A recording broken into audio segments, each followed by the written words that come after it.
So today we're going to go ahead and have a look at the customer portal inside of ServiceM8. This is an essential add-on for any business who frequently works with property management companies, customers who need information on a regular basis, or businesses who just want to give clients a portal where they can keep updated on what is happening on their jobs. So once the customer portal add-on has been added to your account, we can look at adding it to some of our clients. So first things first, let's go up here to clients and let's turn on the customer portal for this client here, Buns in the Oven. So to do that, we want to press Open Client. We want to go to this add-on section up the top and we want to press on Customer Portal. We're now going to be presented with this button here, which will allow us to toggle on the customer portal for this client. So let's press that. We're now going to have a few other options which we're going to have the ability to turn on. So the first one here is turn on all future jobs by default for this client.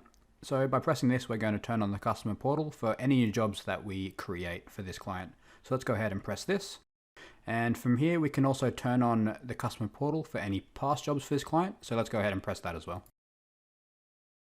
The next few options here are going to change how a customer can interact with the portal. So first one here is allow customers to book jobs via the portal. So let's turn that one on. We want to allow customers to attach files to existing jobs via the portal. So we'll turn that on. Next one here is allow customer to add notes to existing jobs via the portal. Let's turn on that. And the last one is display business profile to customers. So let's turn that one on so we can see how everything looks. The next thing we want to have a look at here is the login section for both the business as well as the customer. The first thing we want to have a look at here is the send button down the bottom. When we press on this, the customer will be sent an email about how they can log into the customer portal as well as their one-time password, which they will then get the option to change later on for security reasons. As a business, if we want to sign in to the customer portal, we can do so by pressing on the login button up here, which is going to open up a new tab and show the customer portal in the same way a client would see it when they open it up. The customer is going to be able to see any jobs that you've selected for them, as well as any other information which we have previously toggled on. Let's go ahead and have a look at a job and how we can work with the information that's inside that job. Let's go over to this other tab here. We will close down this. Let's open up the dispatch board and let's select this job right here. So once we're inside of this, we can go add-ons and down to customer portal. Once this tab's opened up, we can see that the customer portal has been turned on for this client. This was thanks to some of the settings we changed earlier where we turned on the customer portal for all previous jobs. To start off, we can look at what we want the description for this job to show as. In this case, let's make it new kitchen appliance install. So we'll go ahead and remove this and we can update the job description. Below this, we have the notes section, which we can use to chat with a client. It's worth noting that we have 2 test notes in here already, and we will have a closer look at this when we move back into the customer portal.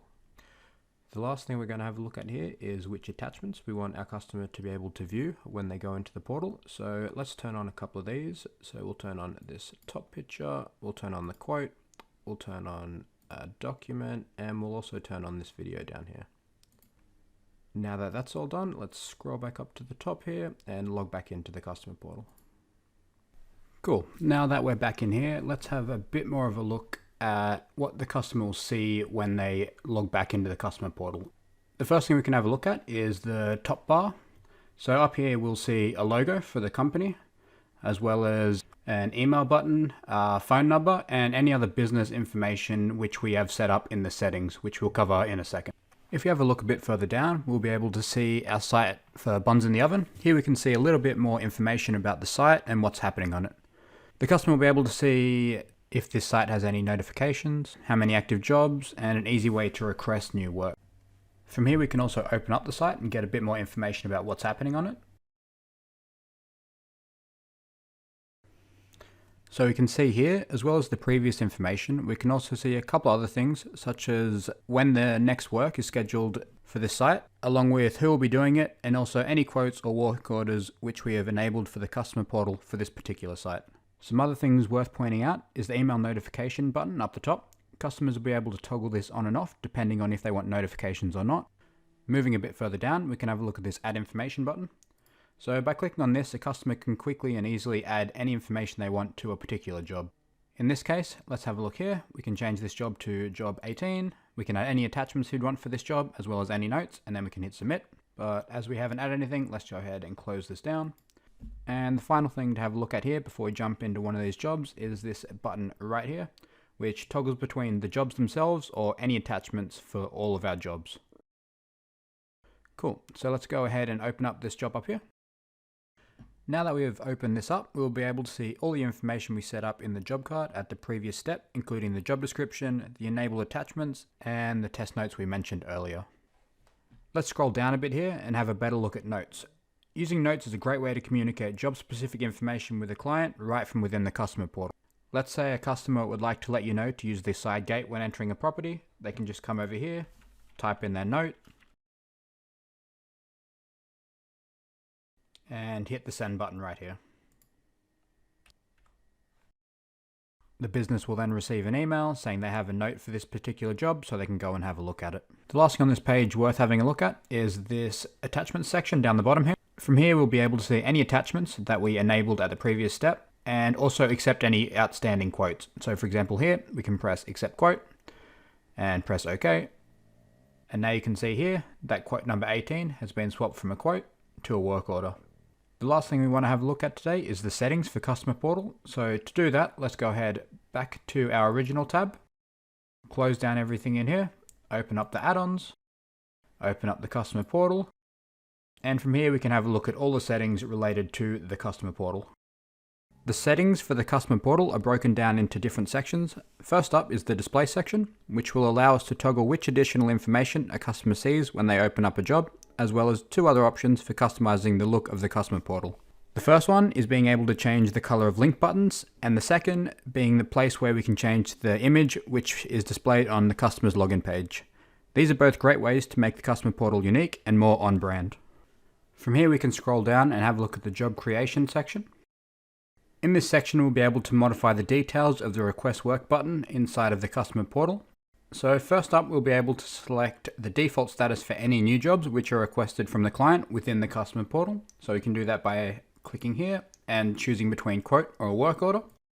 Below this, we will be able to select other mandatory fields which the client will have to fill out when requesting work, and also add any other extra questions that we want to ask the client when they create a job. So say we do want to add a question, we can just press the add question button, write in our question, when would you like this work completed? And then the customer will get this question whenever they create a new job. Next up, we have the notifications section, where we can make changes to where we want notifications to be sent to, as well as do we want to send notifications to clients when we create a new job. And then lastly, we have the additional business information section. Here we can modify any additional business information we'd like to be able to see when we look at the top bar of the Customer Portal. For example, here we have emergency contact person, the name and their phone number, as well as public liability insurance and any information related to that, and additional company information. And if we want to add anything else after this, we can do so by pressing this button here. The last thing worth noting here is that if you get stuck, these blue boxes here will give you extra information as to what each section will be changing. And that's it. Really simple and quick to set up for your customers. It's a great way for you as a business to share relevant information with customers and cut down on some of the other forms of communication which may take up a lot of your time. We know you will love the Customer Portal, and we hope it will up your game in terms of customer service and communicating with your clients.